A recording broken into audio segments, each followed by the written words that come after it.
অনেক অনেক দিন আগে একটা পাহাড়ের গায়ে তিনটে হরিণ বাস করত।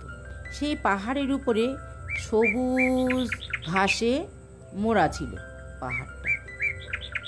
এবার সেই হরিণগুলো সেখানে মনে সুখে চড়ে বেড়াতো আর ওই সবুজ ঘাসগুলো খেতে খেতে খেতে খেতে একদিন দেখলো ঘাস তো ফুরিয়ে আসছে, এবার কি করা যায়। ওরা তিনজনে মিলে, বড়, মেজো আর ছোট, তিন ভাই, তখন দেখতে পেল সামনে একটা জলাশয় আছে। সেই জলাশয়ের ওপারে একটা মাঠের মধ্যে বেশ ঘাস হয়েছে। ওরা দেখে তো খুব আনন্দ, ওখানে যদি আমরা যেতে পারি তাহলে তো ওই ঘাসগুলো আমরা খেতে পারবো। কিন্তু ওপারে যেতে গেলে কি করে যাব? একটা সাঁকো আছে, সাঁকোটা পার হয়ে যেতে হবে। ওরা তিনজনে ভাবছে কি করে সাঁকোটা পার হবো। ঘাস খাচ্ছে আর ভাবছে, ঘাস খাচ্ছে ভাবছে। তা একদিন ঘাস শেষ হয়ে গেল।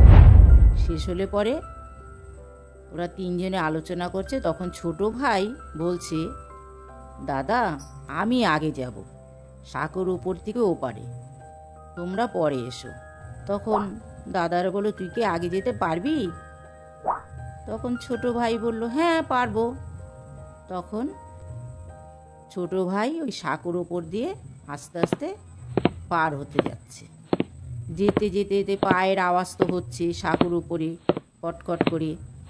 তখন ওই সাঁকোর নিচে এক দত্তি বাস করত, ব্রহ্মদত্তি। সে ভাবছে কে যাচ্ছে সাঁকোর উপর থেকে, দেখি তো। এবার ওপরে উঠেছে, উপরে উঠে দেখলো যে একটা হরিণ আসছে।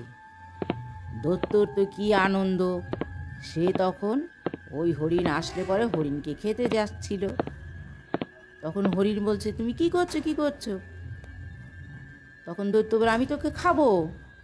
তখন হরিণ বলল, ঠিক আছে খাবে, আমি তো ছোট, আমার পেছনে আমার দাদা আসছে, আমাকে খেলে কি তোমার পেট ভরবে? আমার দাদা হিষ্টপুষ্ট বড়, ওকে খাবে, তুমি আমাকে ছেড়ে দাও। তখন দত্তিটা ভাবলো, ঠিকই তো, এইটুখানি খেলে আমার তো পেট ভরবে না, ঠিক আছে যা, তুই চলে যা। তখন হরিণটাকে দত্তি যেতে দিল।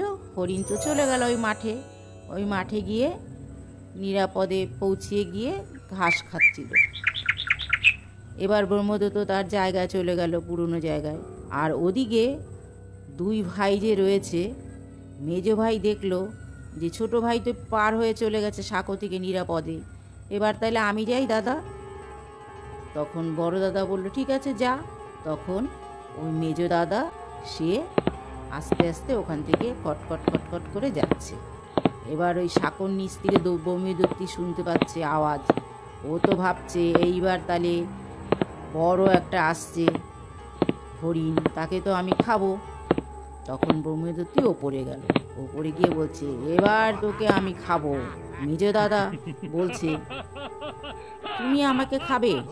আমি রোগা পাটকা, দেখো তো হচ্ছে আমরা ঘুচিয়ে গেছে, আমাকে খেলে তোমার পেট ভরবে না, আমার পেছনে আমার দাদা আসছে, ওইয়া বড়, জানো না তো, তাকে খেলে তোমার একদম পেট ভরে যাবে, তুমি আমাকে ছেড়ে দাও। তখন ব্রহ্মদত্তি একটু ভাবলো বসে বসে, একে কি ছেড়ে দেব? তারপরে ভাবলো ঠিক আছে যাক, এরপরে তো আসছে একজন। তখন ব্রহ্মদত্তি ওকে বলে, যা চলে যা। তখন মেজো হরিণটা চলে গেল সেই জায়গায়, ছোট ভাইয়ের জায়গায়। সেখানে গিয়ে দুজনে মিলে ঘাস খাচ্ছে মনের সুখে। আর এদিকে বড়দাদা দেখছে ওরা দুজন তো চলে গেছে, ওপারে গিয়ে বেশ মনের আনন্দে ঘাস খাচ্ছে। এবার আমি যাই, আমি গিয়ে ওদের সঙ্গে দেখা করি। তখন বড় হরিণটা সাঁকোর উপর থেকে যাচ্ছে, বেশ লাফাতে লাফাতে যাচ্ছে আনন্দে আনন্দে।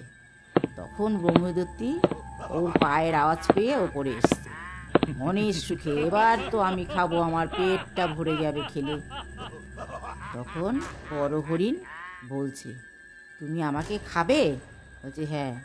বলছে, খবরদার তুমি কিন্তু আমার কাছে আসবে না, আমি কিন্তু তোমাকে শেষ করে ফেলবো। হা হা হা হা হা, তুই আমাকে শেষ করবি কি রে? আমি তো তোকেই খাবো। হরিণের তো রাগ, রেগে লাল হয়ে গেছে চোখ দুটো। তারপরে ওর যে শিং আছে, হরিণের শিং, তো এবড়ো খেবড়ো শিং, ওই শিং উঁচিয়ে দিল গুঁতো ব্রহ্মদত্তিকে। সমানে আঘাত করছে, আঘাত করতে করতে করতে করতে ব্রহ্মদত্তি পড়ে গেল জলের মধ্যে।